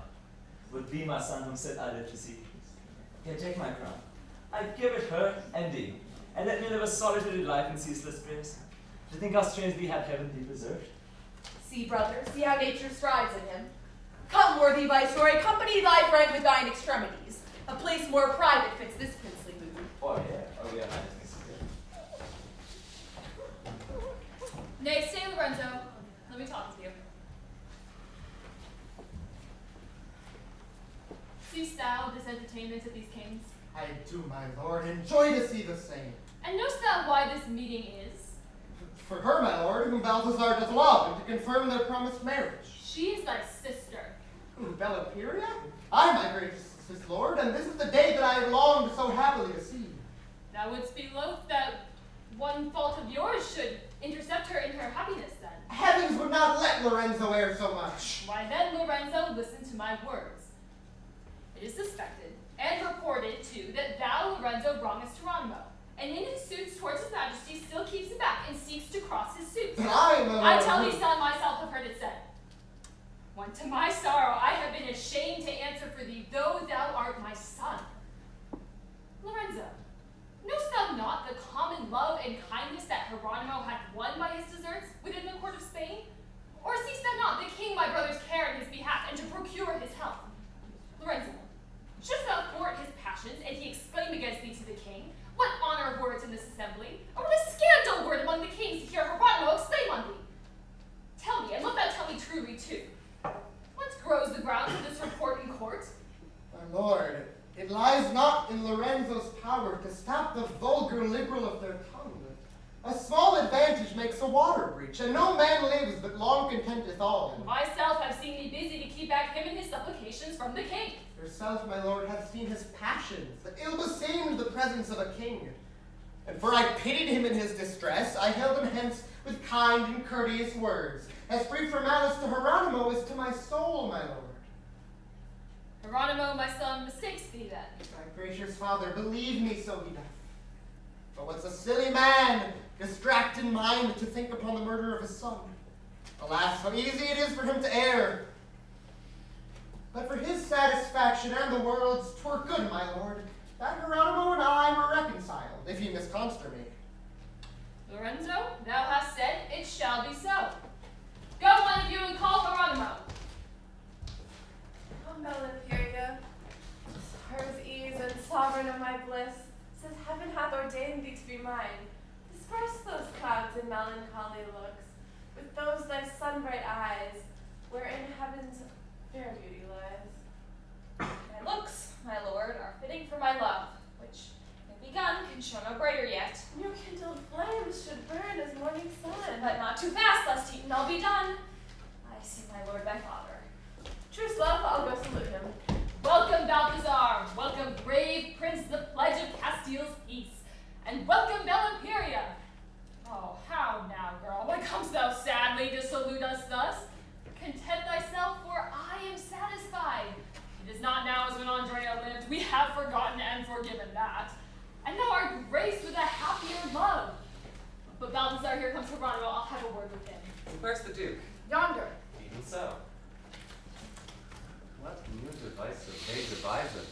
True. Hocus palabrus, mild as the lamb. So I will be revenged? No, I am not the man. Welcome, Hieronimo. Welcome, Hieronimo. Welcome, Hieronimo. My lords, I thank you for Horatio. Hieronimo, the reason I sent to speak with you is this. What? So short? Then I'll be gone. I thank you for it. Nay, stay, Hieronimo. Go call him, son. Hieronimo, my father craves a word with you. With me, my lord? Why, I thought you had done. No, what he had. Hieronimo, I hear you find yourself aggrieved at my son because you have not access into the king, and say 'tis he that intercepts your suits. Why, is this not a miserable thing, my lord? Hieronimo, I hope you have no cause, and would be loath that one of your supplications should once have reason to suspect my son, considering how I think of you myself. Your son Lorenzo, my noble lord, the hope of Spain, mine honorable friend, grant me the combat of them if they dare. I'll meet them face to tell me so. These be the scandalous reports of such as love not me and hate my lord too much. Should I suspect Lorenzo would cross or prevent my suits who loved my son so well, my lord, I am ashamed it should be said. Hieronimo, I never gave you cause. My lord, I know you did not. There then pause. For the satisfaction of the world, Hieronimo, frequent my homely house, the Duke of Castile, Cyprian's ancient seat, and when thou wilt use me, my son, and it. But now, before Prince Balthazar and me, embrace each other, and be perfect friends.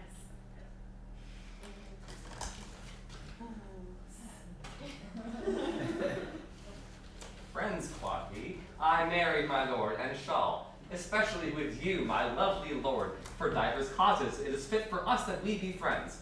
The world's suspicious, and men may think what we imagine not. Why, this is friendly done, Hieronimo. And that I hope old grudges are forgot. What else? It would be a shame if were not so. Come on, Hieronimo, at my request, let us entreat your company today. Your lordship to command. Keep your way.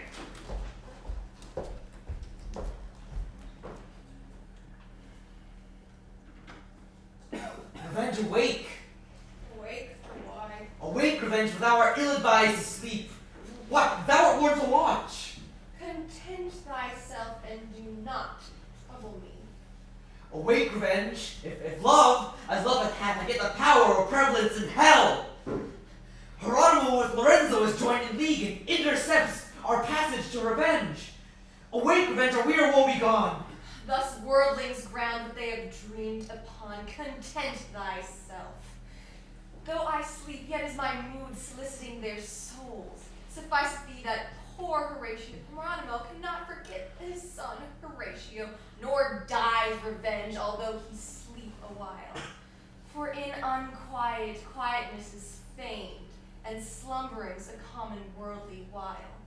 Behold, Andrea, for in an instance how revenge hath slept, and then imagine thou what 'tis be subject to destiny. Awake, Revenge, reveal this mystery.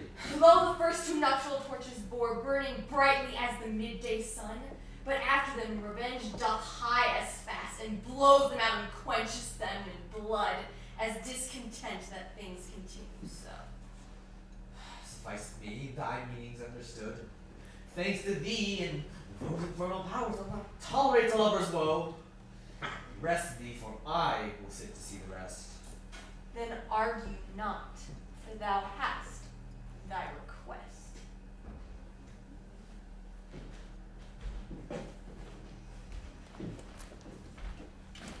Is this the love thou bearest, Horatio? Is this the kindness that thou counterfeitest? Are these the fruits of thine incessant tears? O unkind father, O deceitful world, with what excuses canst thou show thyself from this dishonor and the hate of men, thus to neglect the lost and life with him, whom both my letters and thine own belief assures thee to be causeless slaughtered? Hieronimo, for shame, Hieronimo! Be not a history to aftertimes of such ingratitude unto thy son.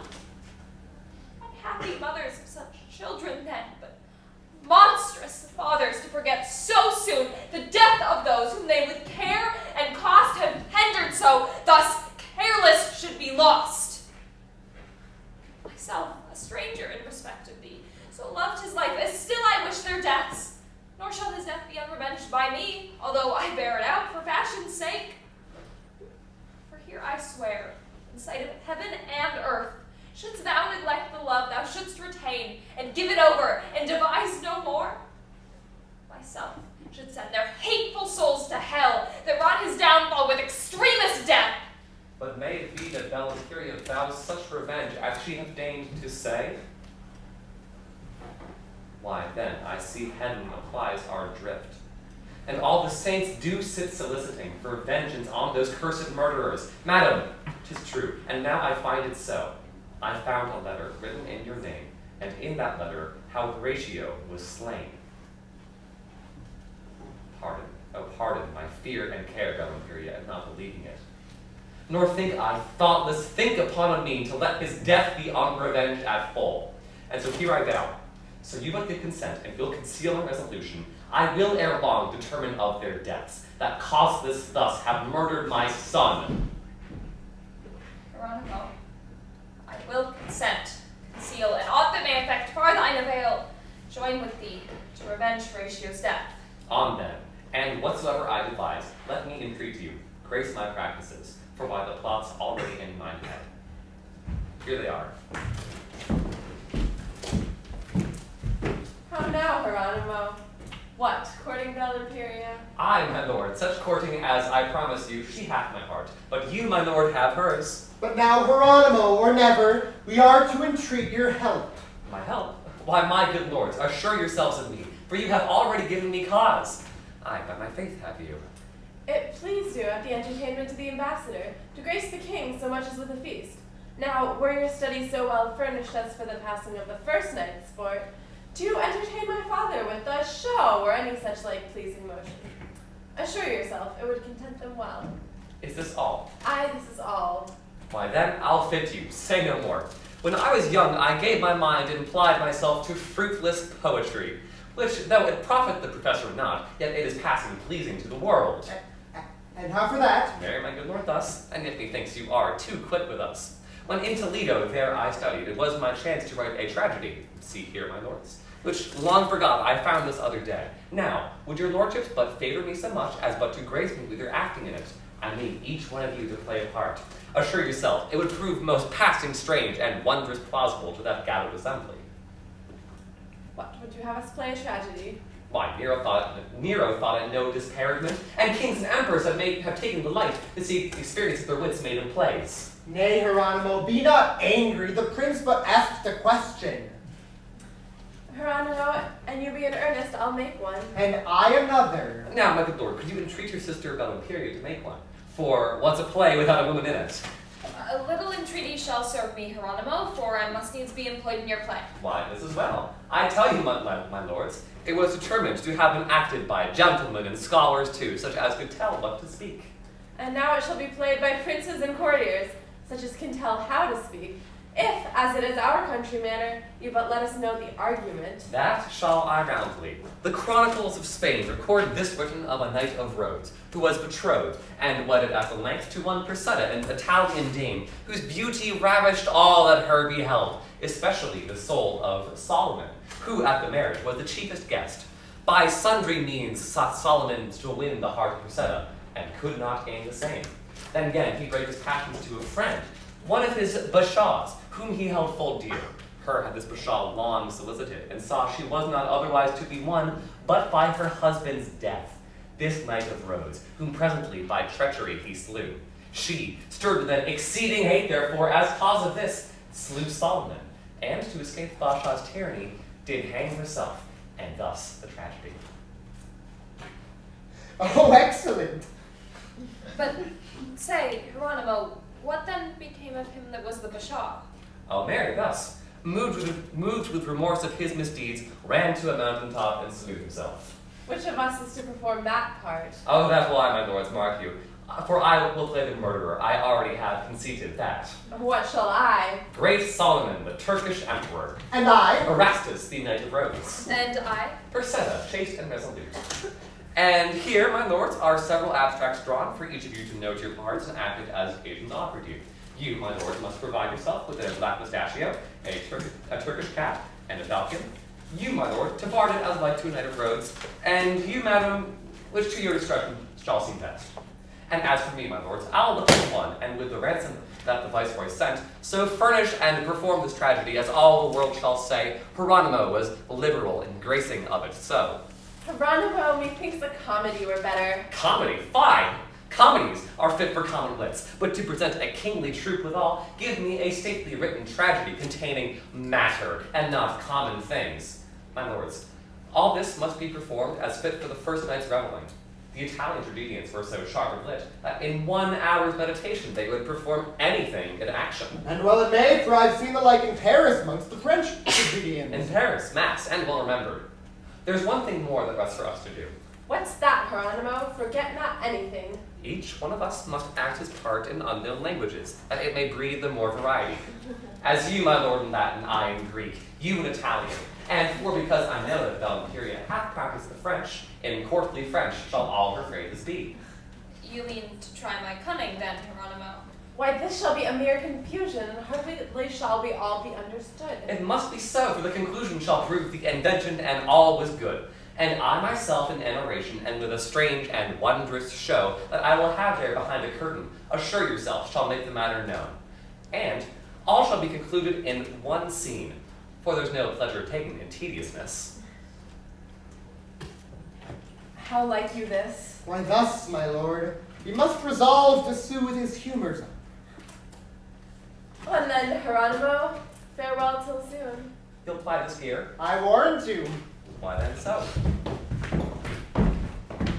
Now may I see the fall of Babylon, wrought by the heavens in this confusion.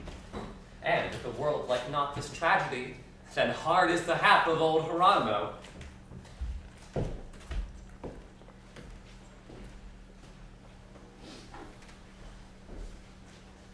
Tell me no more! Monstrous homicides. Since neither piety nor pity moves the king to justice or compassion, I will revenge myself upon this place, where thus they murdered my beloved son.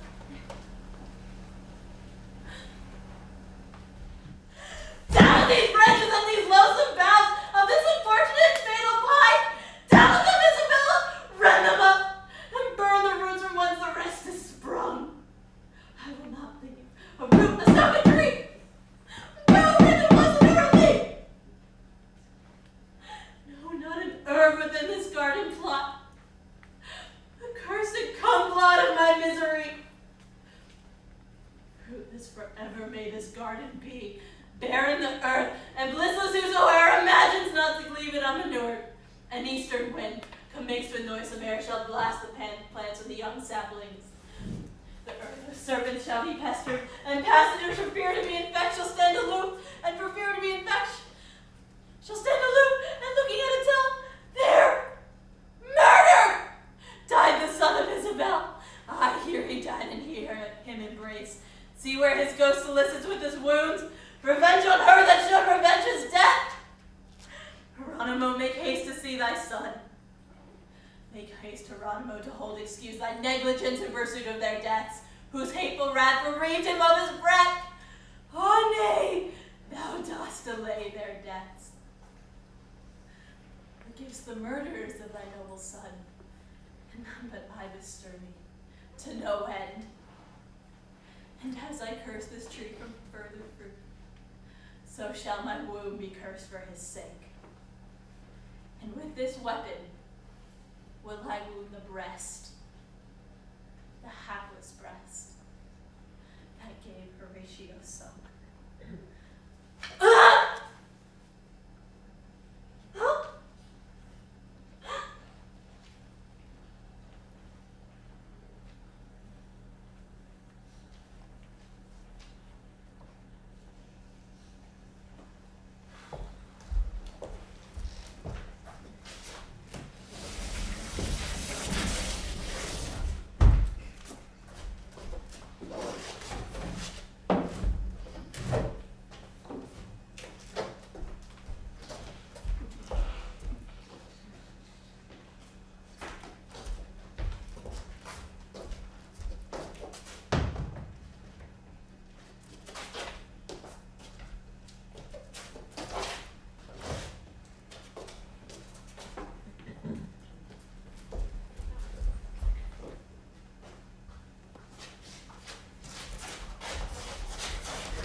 Where's your fellows that you take all this pain? Why, sir, it is to the author's credit that he looked that all things may go well. Oh, but good my lord, let me entreat you, give the king that copy of the play. It is the argument of what we show. I will, Hieronimo. What, Balthazar, are you ready? Bring a chair and a cushion for the king. Well done, Balthazar. Martinez Rhodes, hang up the title. What, is your beard on? Half on, the other is in my hand. Disguise for shame.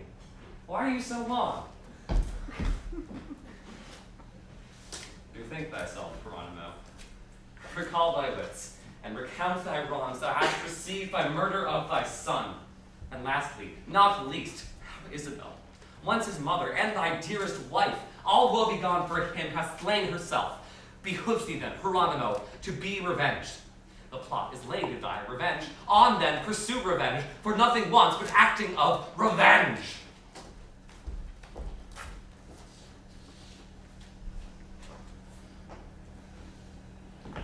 Now, Viceroy, shall we see the tragedy of Solomon, the Turkish emperor, performed of pleasure by your son the prince, my nephew Don Lorenzo, and my niece? Who? Bel-imperia? I and Hieronimo, our marshal, at whose request they deigned to do it themselves. These be our pastimes in the court of Spain. Brother, you shall be the bookkeeper. This is the argument of that they show.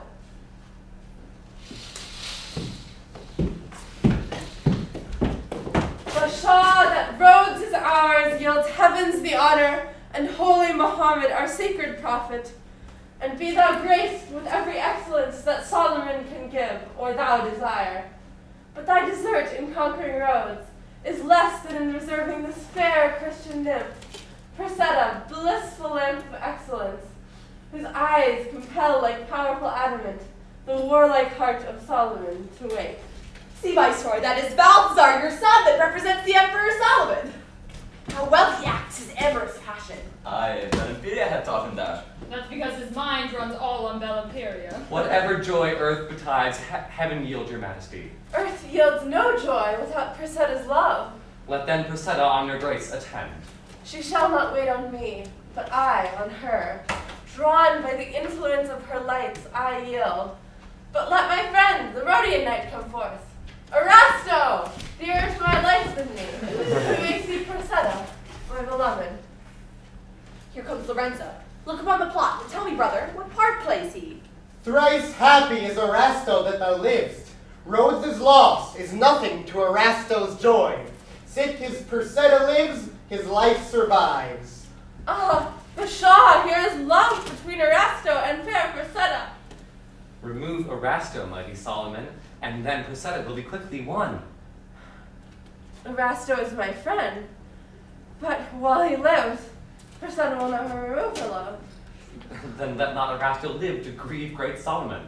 Dear is Erasto in our princely eye. But if he be your rival, let him die. Why, let him die. So love commandeth me.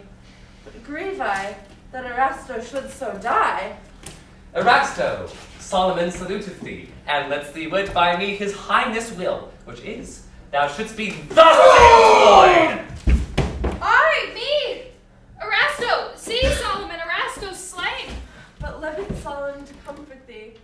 Fair queen of beauty, let not favor die. With a gracious eye behold his grief. If by Presetta's beauty grief be not increased, if by Presetta grief be not released.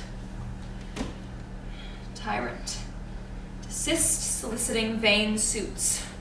Relentless are mine ears to thy laments, as thy butcher is pitiless and base, which seized on my Erasto, harmless knight. But by thy power thou thinkest to command, and to thy power Presetta doth obey. But were she able, thus she would revenge the treacheries on thee, ignoble prince, and on herself she would be thus revenged.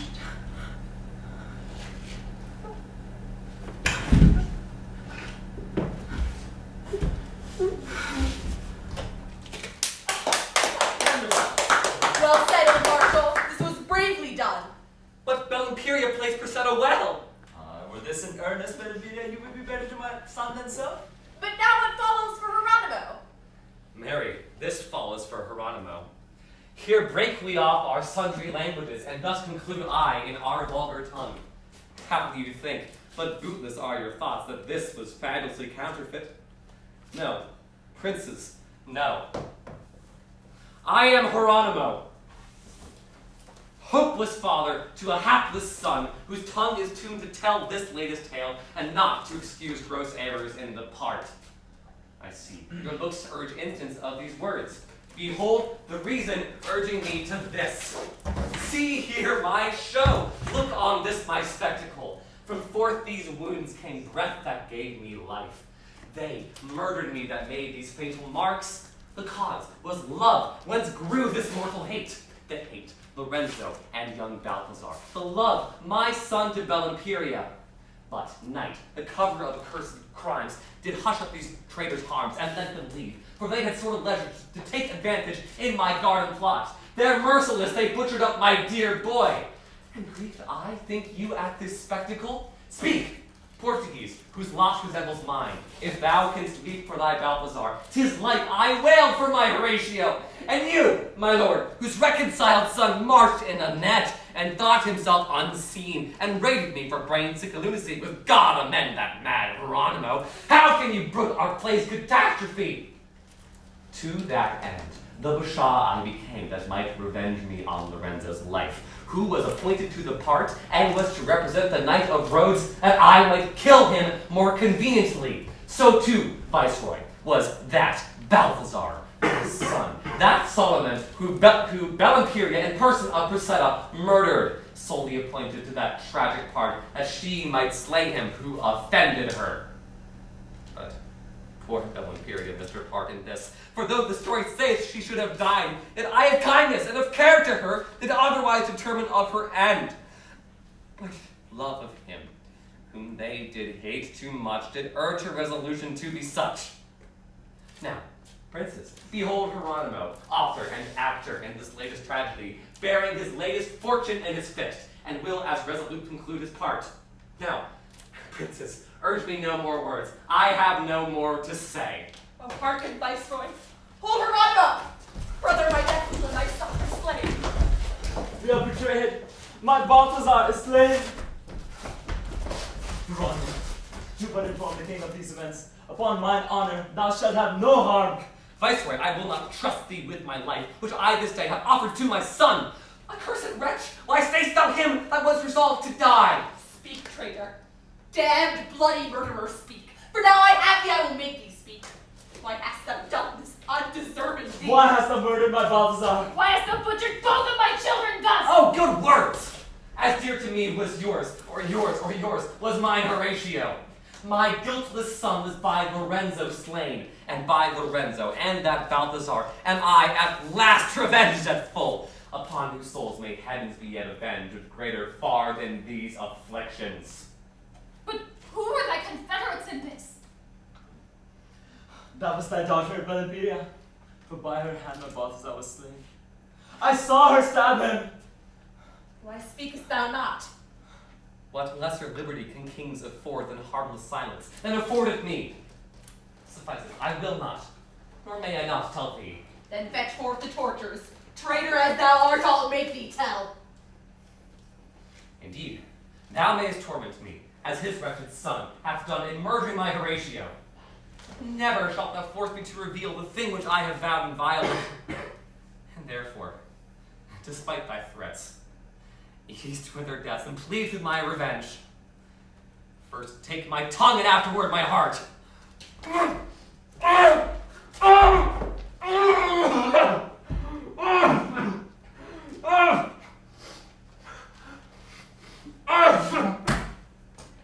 Oh, accursed resolution of a wretch. See, Viceroy, he hath bitten forth his tongue rather than to reveal what we require. Yet can he write? And if this he satisfies not, we will devise the extremest kind of death that ever was invented for a wretch. Oh, he would have a knife to mend his pen.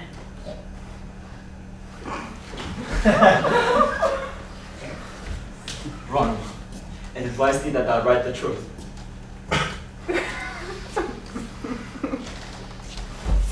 My brother!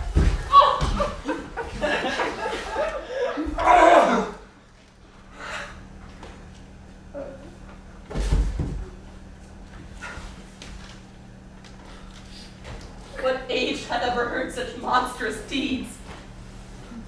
My brother, and the whole succeeding hope that Spain expected after my decease. Go, bear his body hence, that we may mourn the loss of our beloved brother's death, that he may be entombed. Whatever befall, I am the next, the nearest, last of all. And thou, dread sovereign, to the light for us, take up our hapless son, untimely slain, set me with him and he with woeful me upon the mainmast of a ship unmanned, and let the wind and tide hoe me along to weep my want for my sweet Balthazar. Spain hath no refuge for a Portugal.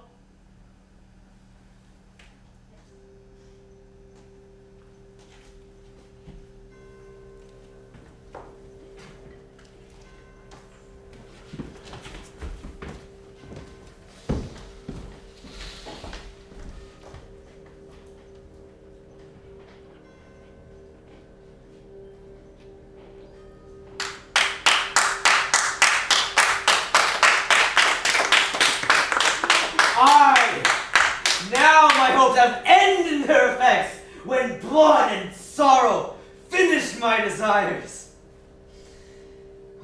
Horatio murdered in his father's bower.